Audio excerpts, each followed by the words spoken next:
when did ManDancing really form? About 4 or 5 years ago. Oh, really? I thought. Why do I think it was longer? I think. Let me just say this. I need to throw this out there before we get into the rest of our conversation. Lay it all out, Russ. Lay it I'm all gonna. out. Thank you, Eric. Eric and I were. Eric and I were in a band called Shark Club. We play in, we're from New Jersey. We play in that scene, and there's always been a few concrete groups in that, if you want to call it, local scene that we've looked up to as role models, and ManDancing is up there, and that's just from, that's from song quality to live performance quality, and just to overall being really decent people. And so I'll just throw that out there. That's how we perceive you guys. So when you tell me you've only been around 5 years, I think we've only been around technically 5 or 4 years. And we think you guys are superstars. So congrats on everything up to this point. Thanks. I mean, this right here, we're pretty much, this is the pinnacle right now, right here. This is how you know you've made it, being on the... It's all downhill from here.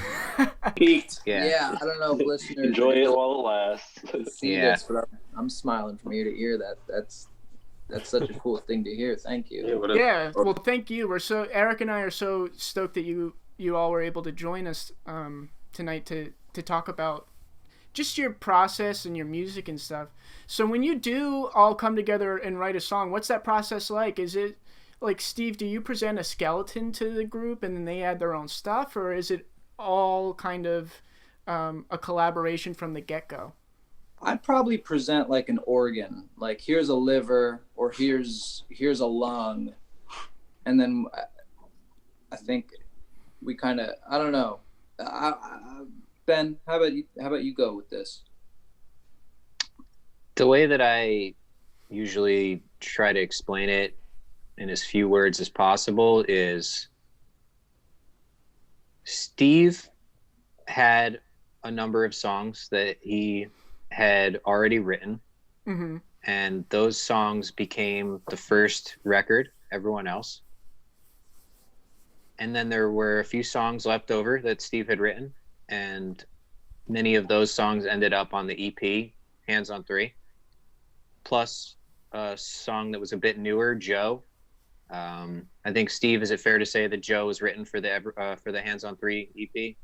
Yeah, specifically. Yeah. And then for the Good Sweat, it was uncharted territory for us. And we did a lot more collaborative writing than we had in the past. Still Steve is bringing the most to the table up front, for sure. And then we fill in the blanks. But there were also moments that were totally new for us on this record, where things were written completely collaboratively from the ground up, or like jam sessions became songs and things of that nature. But that's all new for us.